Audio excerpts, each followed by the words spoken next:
한 주간의 새로운 테크 뉴스를 전하는 테크 위크 시간입니다. 먼저 새로운 애플 스토어에 대한 얘기입니다. 바로 서울에 새로운 애플 스토어가 생긴다는 소식인데요. 여러분들도 아시다시피 국내 애플 스토어 1호점은 2018년 초에 오픈한 가로수길점이었습니다. 1호점 이후 3년 만에 2021년 2월 여의도 IFC몰에 2호점이 오픈을 했고요. 그리고 올해 4월에 명동에 세 번째 애플 스토어가 오픈을 했습니다. 저희도 프레스 오픈 때 명동점을 가봤는데 굉장히 넓고 2층 구조로 되어 있어서 아주 쾌적한 그런 매장이었습니다. 그리고 또 다른 애플 스토어가 잠실에 있는 롯데 월드몰에 생길 전망인데요. 이게 4호점이 될 예정입니다. 여기에 이어 추가로 강남역에 입점을 확정했다고 합니다. 이 애플 스토어가 5호점이 될 예정인데요. 정확한 위치는 강남역 쪽이라기보다는 신논현역 쪽에 가깝다고 볼 수가 있는데 기존에 언더아머 매장이 있던 자리에 들어갈 예정이라고 합니다. 원래 이곳에는 프리스비와 언더아머가 나눠서 사용했던 공간인데 여기를 모두 애플 스토어가 사용할 예정이라고 하고요. 현재 이 건물은 애플 스토어 인테리어 공사가 한창 진행 중이라고 합니다. 이 새로운 애플 스토어는 빠르면 올해 안에 공사가 완료될 거라고 하는데 내년으로 넘어갈 수도 있다고 합니다. 이렇게 강남역까지 오픈을 하게 되면 서울에만 총 5개의 애플 스토어가 생기게 되는 건데요. 너무 서울에만 집중되어 있는 경향이 있는데 4호점 얘기가 나올 때 유력한 후보지 중에 하나가 바로 부산이었습니다. 부산 같은 경우는 우리나라의 두 번째 도시라는 상징성이 있죠. 그와 함께 울산과 경남을 합치면 800만, 대구 경북까지 합치면 거의 1300만 명의 시장이 됩니다. 정말 서울 못지않은 큰 시장이라고 할 수가 있기 때문에 부산이 아주 유력한 후보지로 떠올랐었습니다. 하지만 4호점도 결국 잠실로 예정이 되면서 현재 부산에서 가장 가까운 애플 스토어를 찾으면 서울이 아니라 일본 후쿠오카 텐진점이 나옵니다. 일본의 경우를 보더라도 10개의 애플 스토어가 있는데요. 이 중에 6개가 도쿄와 수도권에 위치해 있습니다. 나머지 4개는 오사카, 교토, 나고야, 후쿠오카에 각각 1개씩 있습니다. 후쿠오카는 160만의 인구를 가졌는데요. 이 인구에도 불구하고 애플 스토어가 있는데 이보다 인구가 많은 부산에 없는 건 애플이 한국 시장에 아직까지 많은 투자를 하지 않는다고도 볼 수가 있습니다.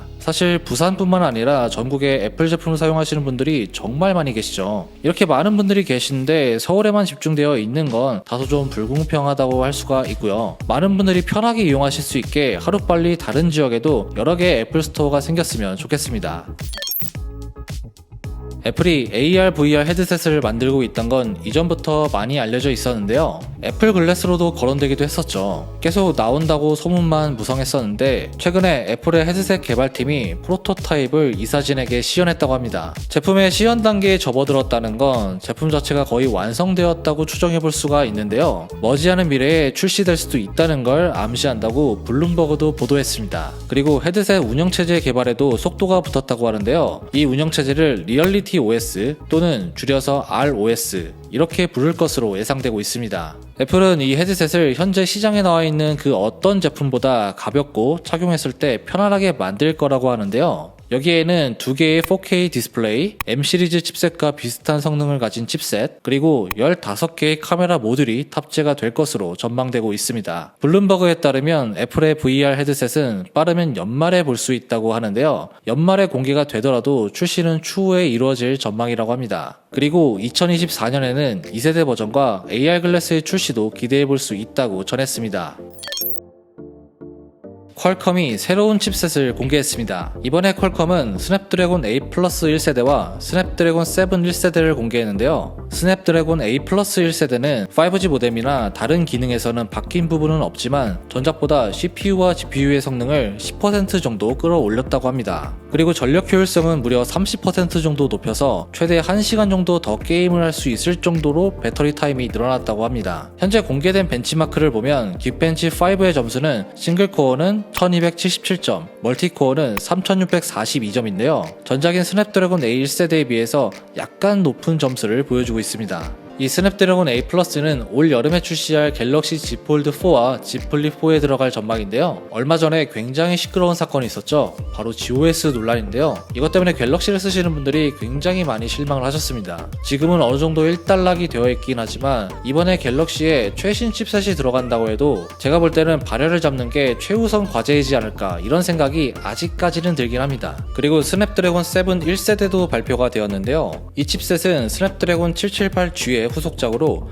중급기 스마트폰에 들어갈 예정입니다. 스냅드래곤 7 1세대의 성능도 개선이 되었다고 할 수가 있는데 GPU 성능은 20%, AI 엔진 성능은 전작보다 30% 정도 좋아졌습니다. 다만 전력 효율은 이전과 그대로 유지가 되었고요. QHD 해상도와 144Hz 주사율도 지원이 가능하다고 합니다. 거기에다가 2억 화소 카메라를 지원하는 이미지 처리 엔진도 탑재했다고 하고요. 4K HDR 영상 촬영도 가능하다고 합니다. 이 칩셋이 들어간 스마트폰도 2분기에 출시될 예정인데요. 대부분 중국 기업 제품으로 오포, 샤오미, 아너에서 나온 스마트폰에 탑재될 전망입니다.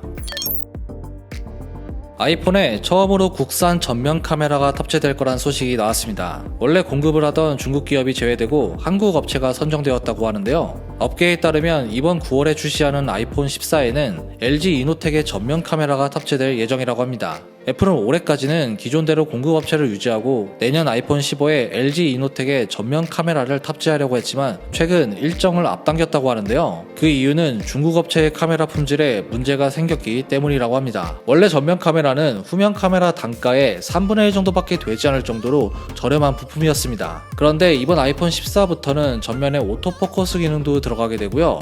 기타 여러가지 기능들이 발전을 하면서 단가가 이전에 비해 3배 정도 올랐다고 합니다. 이렇게 되면 후면 카메라 단가와 거의 비슷해지는 거죠. LG 이노텍의 경우 기존의 후면 카메라를 애플에게 공급해 왔었는데 이번에 전면 카메라를 공급하게 되면서 공급량을 크게 늘리게 되었습니다. 이번 아이폰 14의 전면 카메라는 LG 이노텍과 일본 샤프 이 두 개의 회사가 메인으로 공급하게 되었고요. 공급 비중은 비슷한 것으로 알려졌습니다. LG 이노텍은 후면 카메라에 이어 전면 카메라까지 공급을 하면서 굉장한 혜택을 가지게 되었는데요. 전면 카메라 수주만으로도 조 단위의 매출이 예상된다고 합니다. 자, 이렇게 LG 이노텍이 선정이 되면서 다른 국내 기업들의 성장도 굉장히 기대가 되고 있는데요. LG 이노텍의 OIS 부품을 공급하는 자화전자와 같은 국내 기업들의 성장 또한 기대가 되고 있습니다.